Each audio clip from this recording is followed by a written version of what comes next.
What if Scotland's deserts could come back to life? Well, in this remote glen, something is beginning to happen. Here, you find the skeletons of Scotland's oldest pine trees, remnants of a vast, now lost forest. And with no young trees to follow them, this forest is dying and fading away. So this is the incredible Glen Loin, a remote glen here in Scotland where something incredible is taking place. It's coming back to life. This is a place I've wanted to visit for years now, and I really hope you enjoyed the video.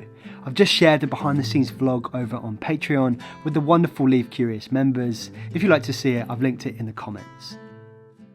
So what's happening here is really significant because I don't know if you've noticed, many of the hills around Scotland and that of the UK are barren, they're empty, they're treeless. And yes, I call these barren, empty open spaces deserts. And look, not in the literal sense of a real desert, because it's bloody raining right now. This is one of the wettest parts of the country. Believe me, I've got soaked making these videos while on this trip. But they are biological deserts, ecological deserts. In many of the hills, you can go walking and you'll see a handful of species. Not just, wildlife, but also just like on the ground. The flora and fauna is, it really is in a bad way. That's why what's happening here is so awesome.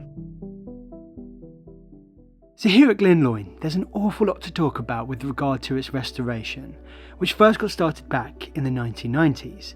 And since that time, we've seen local charities, Trees for Life and Rewilding Afric Highlands working together to understand and oversee the restoration here. But a good starting place would be to discuss managing the impacts of deer, because the areas where we are seeing recovery at Glen Loin have been deer fenced. This is a 2-metre high wire and wooden fence, and while it's working for now, it's important to understand that fencing is not the answer long term. A wooden metal fence, it's not going to last forever, is it? It needs constant repair. I think in recent years, they had to fly in materials with a helicopter here just to repair the fence. And look, I'm not saying that we shouldn't be using fences. I think we should be using fences, but it's just one tool. It's not the answer.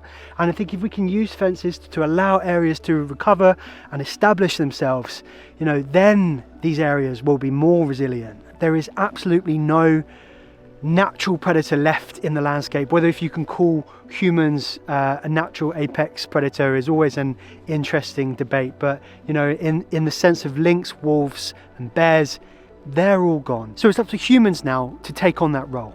And make no mistake about it, we are apex predators. We are capable of bringing down any number of different species, but with deer, locally it can work. Locally, deer culling can seriously work, but it hasn't been an effective strategy across large parts of Scotland and Britain too. And the other element, the other factor which is allowing these trees to come up is there's no sheep here. Sheep, as much as deer, have been a serious problem in the health and the regeneration of our forests. You could argue sheep even more so. Our forests evolved with red and roe deer, but they certainly didn't evolve with sheep. Now, once you've kept away the hungry mouths of deer and sheep, you give the trees a chance to come back. And interestingly, here at Glen Loin, you have a couple of enclosures, one which demonstrates natural regeneration and one which shows tree planting. Natural regeneration is where new trees come up from the mature trees around them, and this is always the preferred option as they'll be more resilient, locally adapted, and of course, much cheaper.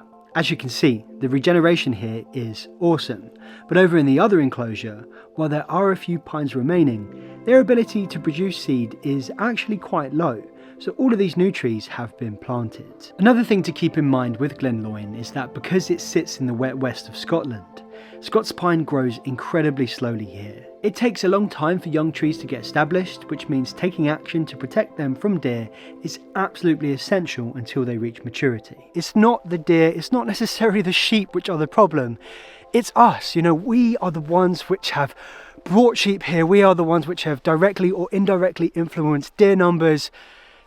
So in this argument of should we just let nature be, in Britain, we can't. It's in a degenerative state. If we're going to see nature recover as we are here, we have to take action. Taking action to restore nature can take so many different forms. And here at Leave Curious, the mission is simple: to tell stories of rewilding, to give a voice to the places, people and projects working to restore nature, and to inspire you to leave a little more curious than you arrived.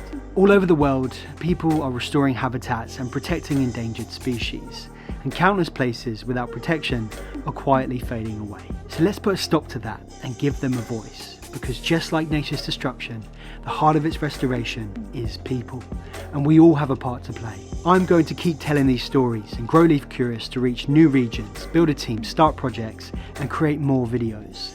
But to get there, we need more people in the community. If you believe in this mission, scan the QR code on screen or follow the link below. And as a thank you, the first 200 people who use the code LC200 will get 50% off their first month. Together, we can push these stories further than they've ever gone before. I'd love you to be part of this next chapter. So then what is the answer? What is the long-term vision if we're to see restoration continue here in Glen Loin, but also in other parts of Scotland and across Britain too? Well, I think the first thing is that we need a proper joined up approach to deer culling, to deer management. Conservative estimates say that there's somewhere between 1 to 2 million deer throughout Britain. Some estimates say that there's as many as 4 million.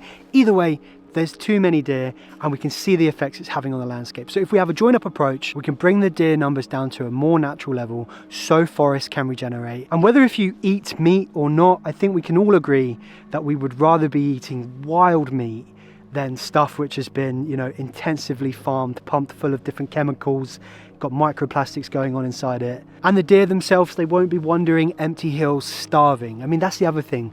Red deer are a forest species, and they've had to adapt to a life out on open hills. But also, in places like this, in the remote highlands of Scotland, I think we need to seriously start having conversations about the return of the wolf. I think the big thing with wolves is around shifting perceptions, and we just have to look at what's happening today with wolves. I mean, we've all grown up with the stories around the big bad wolf and this fear of these man-eating beasts who will come and they'll take our children. It just doesn't happen. Where wolves have returned to in Europe, very little cases of wild wolves affecting people, and if they are, it's because people aren't understanding and aren't respecting how to live with these creatures, and that's really no fault of the people.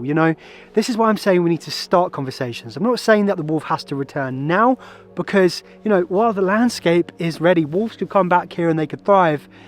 People aren't ready, communities aren't ready, farming communities aren't ready. But there is one creature who is going to get us on the way there, and that's the Eurasian lynx. Now, the lynx really isn't that far away from returning to Britain. I think it's first going to come back to sort of northern England, and there should also be another reintroduction up here in the Highlands.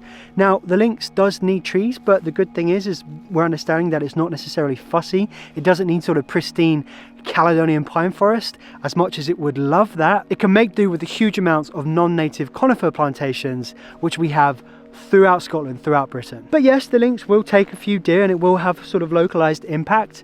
But what it will do for us as a nation is we'll understand what it means to live with a natural apex predator again, and then that will set us on the path to creatures like the wolf. Super moody right now, super atmospheric, just looking at these old sort of ghost granny pines that have died. If there wasn't any regen here, this would be a very kind of ghostly, depressing place. But the regen is sort of, making it happy. This tree here, this is so epic. I'm not sure what it is, but look at this lichen activity. Now, I think this could be a rowan, which is one of my favourite trees. Shameless plug for the Leave Curious rowan tea there, but yeah, I think it might be. Either way, it's got some friends growing behind it now. And I'd just like to say thank you to the Leave Curious community who made this video possible. Your support helps these restoration stories reach further and keeps this work going. What I haven't seen here are any non-native invasives. So I'm talking about Sitka spruce, I'm talking about rhododendron. If you actually want to see a video about the Sitka spruce, then click that video here. It's a hugely dominant tree here in Britain.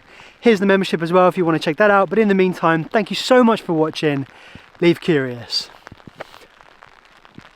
I didn't bring a drink out with me, but no worries.